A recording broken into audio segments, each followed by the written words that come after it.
Yesterday we looked at naming angles and talking about finding the, or not yesterday, the day before. We talked about finding the measure of an angle based on if something has been bisected or if you had like part plus part equals whole. Now what we're going to talk about is some of the vocab words to describe types of angles. So you have a little flip book here. If you would gently take the top flap that says angle measures and fold it, lightly crease it, gently crease it, you should be able to see the names picture. Looks like this. An angle is named, or an angle is formed by two rays coming together to form the common endpoint called a vertex. We already know that. Change this. This angle can be named in 4 different ways. We have already done this. So please, right now, write the 4 different names that you could call that angle, using the letters and then the hovering number that's in there.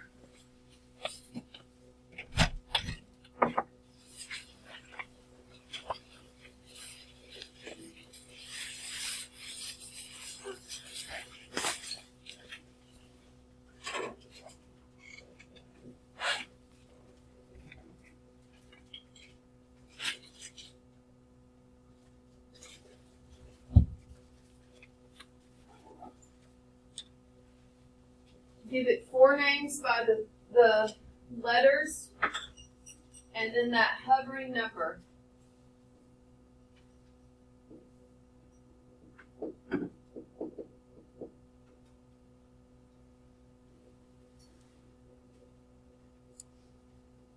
All right. What is one way to name it with a single letter? There's only one right answer here. Angle B. Angle B because it's the vertex, the elbow. So you can call it angle B. Name another way. You can name it by tracing your eyes. A, B, C. That works. Or C, B, A. Reverse, reverse. What do you notice is in the middle of when you name it with 3 letters? The vertex is always the middle. Has to be. And then there's one last way to name it, and that would be the angle 2 with the floating number in there. How do you know that the 2 doesn't represent the measure of it? Well, first of all, a 2-degree angle would definitely not look like that. Second of all, it would have a degree sign. So that's how you know. Okay, take your next flap, the names flap, and gently fold it up. Crease it. Let's talk about what's considered the interior and the exterior. We have 2 pictures here. The top is representing the interior. The bottom's representing the exterior. I want you to do me a favor and ignore E. I don't like E. I probably should white it out for future reference. But I don't like E because it is hovering right next to where it looks like this ray BC would pass through, right? So I feel like E would cause arguments. So we're going to ignore E. Now I want you to tell me what are the points on the inside of the angle. When I say inside, I want you to imagine an alligator's mouth closed, opening up, and then closing. If an alligator's mouth was closing, what points would it eat? This one, D and G. Very good. So we're going to say points D, G.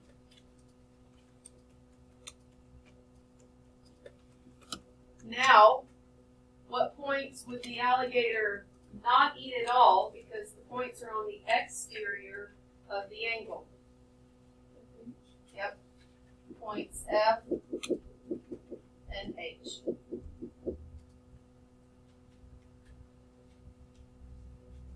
Short, sweet, to the point. That's all there is on, no pun intended, to the point. That's all there is on that one.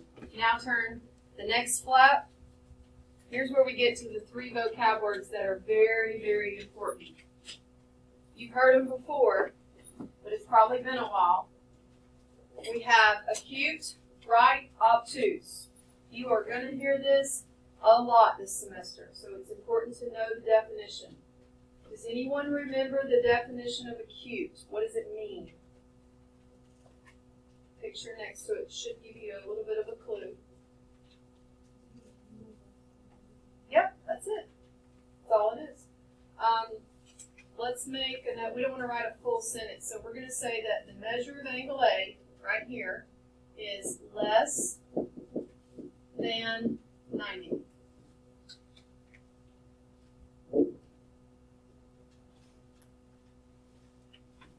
Now, technically, you're supposed to say it's more than 0, less than 90, but I think it's understood to be more than 0.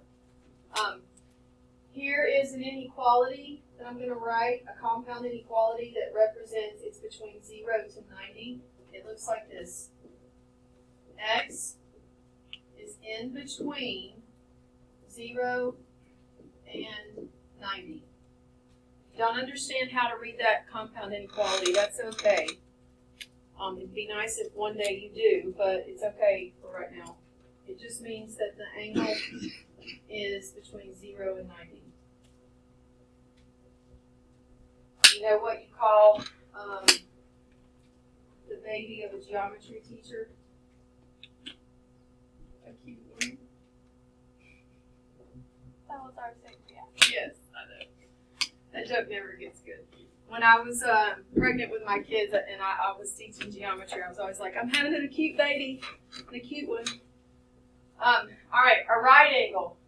What does that mean? 90 degrees. Okay, here's what I need you to understand. See this picture right here? Where it says angle B? Looks like a right angle, right? Because it looks like an absolute L. If I didn't tell you anything about it, can you assume it's a right angle? Everybody say no. You've got to start getting in the mindset of you can only go off what you absolutely know. I know nothing about the angle. I do know it appears to be right, but does it actually tell me that it's a right angle? No. Does it tell me the measure of it? No. What is the symbol in the picture to let you know it's a right angle? It's a little square. You need this little square right there to let you know that it is a right angle. I'm going to draw an arrow, make a note, that is the symbol for 90 degrees.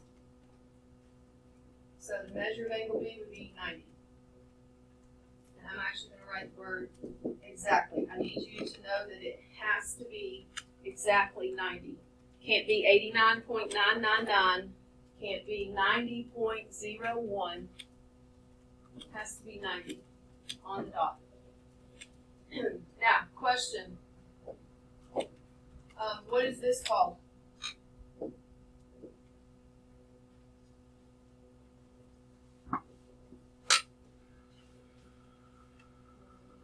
It is a right angle. I was hoping someone would say left angle. I know. Yeah. So a friend of mine that teaches middle school, they were teaching angles, and she realized that she always draws her right angles opening to the right, and then one day the problem opened to the left, and the kids thought it was a left angle because she never showed the angles opening to the left. There's no such thing as a left angle. This is still a right angle, so don't worry about which way it faces. If it has the little square, it's 90, it's a right angle. All right, obtuse. What is that? More than 90. Look at this picture. You can see here it's opening up. We're going to say there's a little bit to write here. If you want to wait and see what all you have to write. More than 90, less than 180, and then the inequality for it would be x is in between 90 and 180.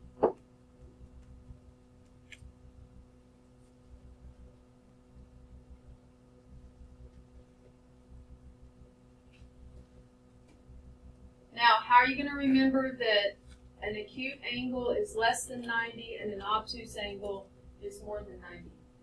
If you don't already have it memorized, here's a stupid, corny little way that works every time.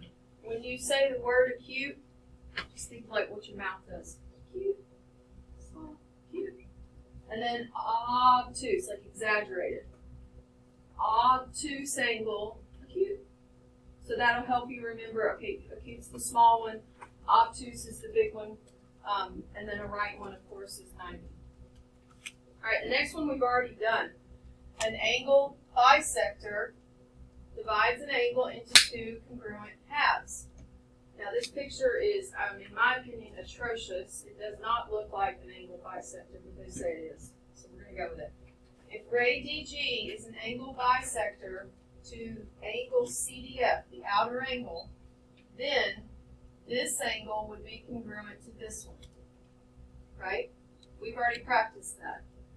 I would like you right now to try to name the top angle and then name the bottom angle. You have to use 3 letters. I would like you to try to fill in the congruence statement.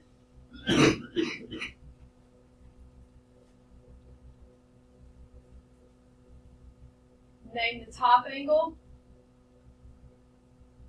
is congruent, and then name the bottom angle. You're going to have to use 3 letters.